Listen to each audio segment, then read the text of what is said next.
রহমতুল্লাহ আলাইহি, তিনি সেই ব্রিটিশ আমল দেখেছেন, সেই সময়টার স্মৃতি তাদের মনে ছিল। তিনি বড় দুঃখ নিয়ে, হৃদয় রক্তক্ষরণ নিয়ে একটা কৌতুক বলতেন 24 বছরেও যেই পোলা বালেগ হয় না, ওই পোলা 90 বছর আর বালেগ হবে না। কথা বলেন ঠিক না বেঠিক? পশ্চিম পাকিস্তানিরা ওর রাষ্ট্র 24 বছর চলে গেছে, এখনো কয় রাষ্ট্র কি কয়?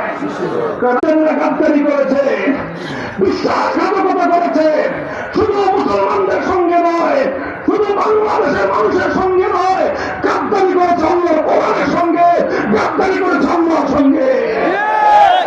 আল্লাহ কোরআনের শাসন কায়েম করবার প্রতিশ্রুতি আর ওয়াদা দিয়ে পাকিস্তান গঠন করার পর 24 বছরও তারা আল্লাহর কোরআনের শাসন উপহার দেয় নাই। কয় শিশু শিশু শিশু, আমরা তখন সিদ্ধান্ত নিলাম সেই পোলা তো 24 বছরও তোর বড় হয় না, বালেগ হয় না, ওই অকর্মণ্য পোলা দরকার নাই। পাকিস্তান ভেঙে টুকরো করে দাও, পাকিস্তান আমরা চাই না।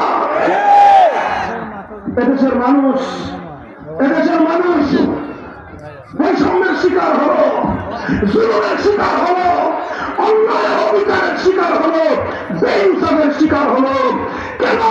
যদি আল্লাহ কোরআনের শাসন কায়েম হতো, বৈষম্য হতো না। ইসলামী শাসন কায়েম হলে কোনদিন জুলুমতন্ত্র চলতো না। এই জন্য পশ্চিম পাকিস্তানি খান পাঠানের দল ওরা আল্লাহর কোরআনের শাসন কায়েম করে নাই, কারণ কোরআনের শাসন কায়েম করলে বাঙালিদের রক্ত চুষতে পারবে না। যখন এদেশের মানুষ বলল যে না, তোমরা আল্লাহর কোরআনের শাসন কায়েম করো নাই, তোমরা ইনসাফ কায়েম করো নাই, তোমরা বেইনসাফি কায়েম করেছো, ওই অকর্মণ্য 24 বছরের বুইরা খাটার শিশুর দরকার আমার নাই। তখন এই দেশ পাকিস্তান থেকে বিচ্ছিন্ন হওয়ার জন্য উপযুক্ত হয়ে গেল। এই সময়ে বাংলাদেশের মানুষের মধ্য থেকে একজন লিডার, একজন নেতা, তিনি নির্বাচনে নামলেন। তিনি তখন এই অঞ্চলের মানুষের প্রতিনিধিত্ব করেন। নাম হলো তার শেখ মুজিবুর রহমান সাহেব, দল হলো তার আওয়ামী লীগ, মার্কা ছিল তার নৌকা। 1970 সালে নির্বাচনের আগে গোটা দেশের মানুষের সঙ্গে তিনি একটা ঘোষণা করলেন, নির্বাচনী ইশতেহার দিলেন।